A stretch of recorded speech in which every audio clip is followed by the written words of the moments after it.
Assalamu alaikum everyone. Welcome to new repair video series powered by Mediscience Engineering and Technology. Eden Patient Monitor Elite V5 No power problem.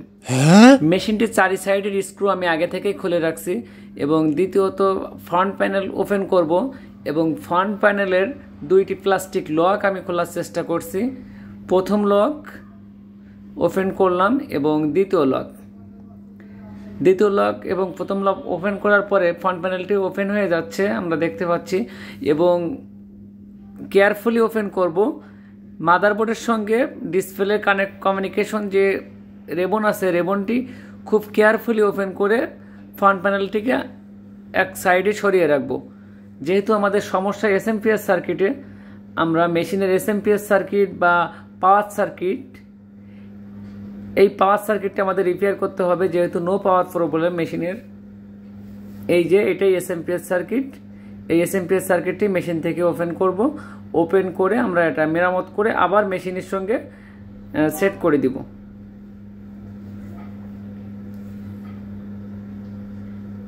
SMPS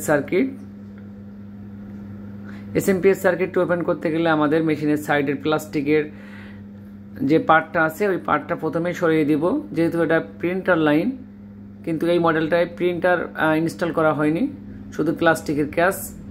এই ক্যাসটির কারণে আমি main SMPS সার্কিটটি open করতে পারবো না, এই জন্য একে আগে ওপেন করে সাইড করব। আপনারা দেখছেন ইডেন পেশেন্ট মনিটর মেরামত no power problem, SMPS circuit বা পাওয়ার সার্কিট প্রবলেম। আমি মেশিনটির এসএমপিএস সার্কিট খুবই যত্ন সহকারে খোলার চেষ্টা করব। এসএমপিএস সার্কিটটির চার কর্নারে 4টি স্ক্রু দেওয়া আছে, আমি স্ক্রুগুলো খোলার চেষ্টা করছি।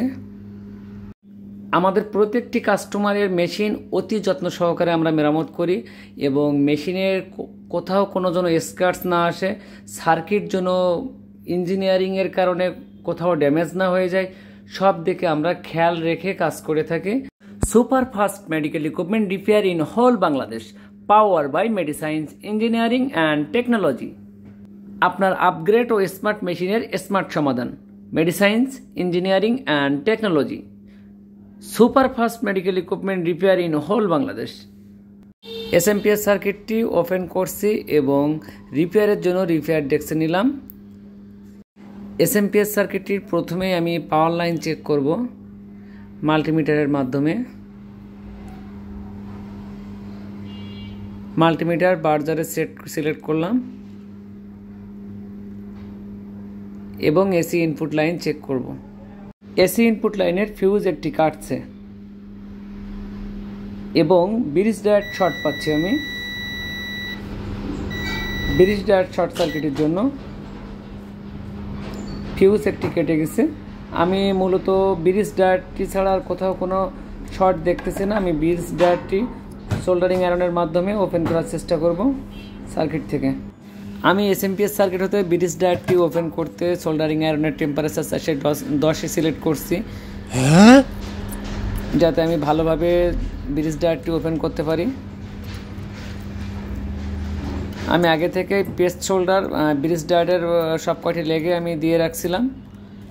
এখন শুধুমাত্র সোল্ডারিং আয়রনের মাধ্যমে শোল্ডারগুলো গলিয়ে আমি ব্রিজ ডায়োডটি ওপেন করে ফেলছি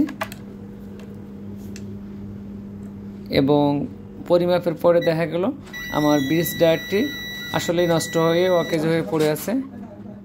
এসএমপিএস সার্কিট কমপ্লিট করার পরে মেশিন সবগুলো সেটিং ক্লিয়ার করব।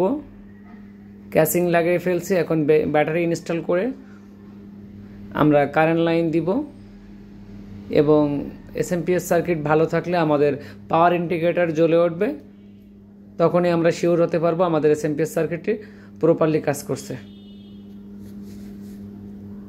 2টি ব্যাটারি ইনস্টল করে নিলাম এবং ব্যাটারি লক সেট করে দিব।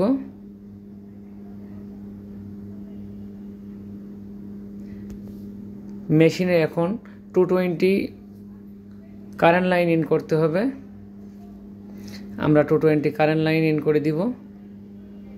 হ্যাঁ, আমাদের পাওয়ার চলে আসছে অলরেডি স্ক্রিনে, ব্যাটারিতেও চার্জ হচ্ছে। এবার আমরা মেশিনটির পাওয়ার বাটন ক্লিক করে দেখব আসলে অন হয় কিনা। ডান।